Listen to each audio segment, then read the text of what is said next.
Hello and welcome to the channel. This is Steel City Knives. I've got another video for you today and it's a fantastic video. So we're going to be having a look at this insanely brilliant find. So this is a Brookes and Crookes, first of all. So they were a fantastic maker in Sheffield. Now I've got a bit of a love affair with whittlers. I absolutely love them. I think they definitely take a lot more skill to make. I just find them fascinating. There's loads of patterns in that sort of whittler lineup, but this is a bit of a rare one, I think, personally. So this is an Anglo-Saxon whittler. So they're very hard to come about. I was fascinated with them reading sort of Bernard Levine's guide. One fantastic video that's on YouTube is from Knife Magazine. So it was released about 2 years ago, and they've got a fantastic George Wolstenholme sort of one to share with you, and they go into that Anglo-Saxon sort of pattern. But right, let's have a look at mine. So really, a whittler is sort of any knife where the main blade runs in between the other two blades. There's a few other stipulations, I think, for it being a whittler, but that's the main sort of one. So this, I initially thought, fell into the sort of category of an equal-ended whittler. But this has one thing that probably separates that from that and makes it an Anglo-Saxon one. But what we have here is, it's a shadow frame, so we've got no bolsters. We've got a main sort of spear point blade, and then we've got this pen blade and coping blade. They're both the same size. So we've got a 2 3/4 inch main blade, 1 3/4 other blades here. We've got the spear point and the coping blade. So what makes it, well, I'll close it up and then we can hear the walk and talk, because it's very, very snappy. So there is an issue with the main blade, and that's that I'm sure it hits this spacer here. And if I show you there. Now, I don't know whether the makers tried to cut a bit of that out, because that seems like a lot of damage to be done by this knife that looks untouched. So I believe they probably tried to put a relief cut in there to stop that from happening, but I think it still is. You can sort of hear it as I close it. It's horrible. So I won't be doing that again. I'll be doing a soft close. But so what makes it an Anglo-Saxon whittler is the fact that it has these sunken joints. The tang is not exposed. So it takes a great skill to do that. Because obviously pocket knives, I think the more streamlined they are, the more pocket friendly. It definitely shows a bit more skill to do something like that. So that's what determines it being an Anglo-Saxon in my eyes. And I'll show you Bernard Levine's description of an Anglo-Saxon description here from one of the guidebooks that I'm always saying to. Like I say, that Knife Magazine is a brilliant source of information. I love they've got a website. They used to obviously have a publication. I think they still do, even if it's in a digital format. They've got a fantastic YouTube channel. They sell books and bits and pieces on their site. I've actually had some books from them imported over here to the UK. Fantastic people to deal with. On their roster, they have some of the most, they have experts in the sort of pocket knife field, some fantastic people on there, and I've mentioned them a few times on the channel. But yeah, I love that site and Knife Magazine in general. Right, so let's have a look at the knife. So like I say, it's got a shadow frame, so we've got no bolsters. The shield is not inset, it's actually, it looks like it's sitting on the top of it. So to look at it, you think maybe it's a bone, especially even looking from the side, or a really old stag. But it's a stag long. It's synthetic, so it's probably done around sort of as they were. So the company liquidated in 1964, so it's probably around that. Because looking at the age and the fact that it's not got a lot of patina and stuff, I would imagine it was one of the last ones that they probably produced. But it's a lovely knife. Yeah, it's definitely synthetic, and as you can see here, it tapers. So you've got like it tapers down here. Is it a split back? You can sort of see a bit of a gap here. It's very well done, whatever it is. It's beautiful. But yeah, you can see how it tapers down here to the main blade. Obviously, the main blade runs on both of these springs, and then the smaller blades run independently on the others. It's crinked very well. There is a slight bit of rubbing, and that's what I think sometimes, and I'm guilty of this completely, that we have rose tinted glasses when it comes to older makers and cutlery. So this is a company that was renowned for their fit and finish and their quality. And even these, like I say, we've got an issue with that main blade. There's a slight bit of rubbing. One of the stamps isn't bang on. Another way to sort of tell that it's good quality and that they take, and I love seeing this, there's a stamp on every blade, and you find that a lot with a lot of the old makers. There's a real pride in that they've stamped every single blade, and you do find that a lot with good quality makers or people that really care.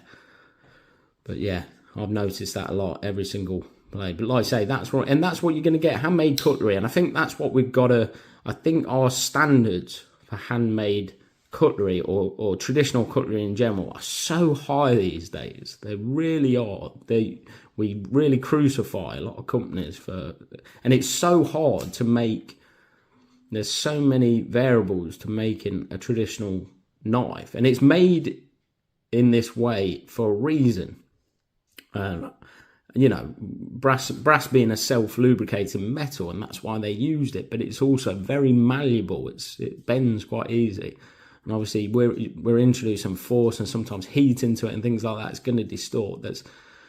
I've probably said this on a previous video. Sometimes I forget what I say on one video from the other, but I do think sometimes we have this real high standard that is unachievable for some of these makers, unfortunately. But don't get me wrong, you'd be disappointed if you paid a lot of money and then there's issues with the knife. Obviously, there is a slight bit of disappointment there, but I think we have to be realistic what we pay to what we receive in knives sometimes.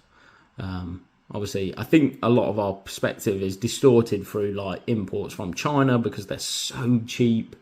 And you know, it does sort of distort our way of thinking sometimes. But yeah, it's a fantastic knife. Look how well it's crinked there. It's absolutely beautiful. So I'm so made up with it. It was a bit of I stumbled across this really. It wasn't, I went out searching, as all knife hunting is really, I suppose. You stumble across some rather than, you know, purposely go out for it. And that's why I love it. That's why I love, just even if you do it online or through sellers, you can't beat the hunt for the actual knives themselves, and you never know what you're going to get sometimes. So. But yeah, fantastic knife. I mean, you all know my channel. I love a spear point. Anyway, I think this is a beautiful example of one. And it's from a company that is absolutely fascinating. And should we talk a bit about them now? So I am going to be referencing a brilliant book called The Sheffield Book. It's about history and collecting. It's done by Geoffrey Tweedale. And I never know if it's Tweedle or Tweedale. Obviously, he's a fantastic author. If you're into Sheffield knives, I think I've got about every single one of his books. I know I speak very highly of like Neil Punchard, but if you want a Sheffield book, search out Geoffrey Tweedale and you will not be disappointed. I've got so many of his books, but this Sheffield book is fantastic. It's brilliant. And he's done a whole article on Brookes and Crookes in here. Also, if you... I always say this, so obviously a lot of the cutlery books are expensive. They're quite hard to find these days. A free resource for anybody that's wanting to research Sheffield knives is Ken Hawley's sort of website. Unfortunately, Ken Hawley's passed away now, but there's a lot of people that are still keeping his work going, and there's a fantastic website.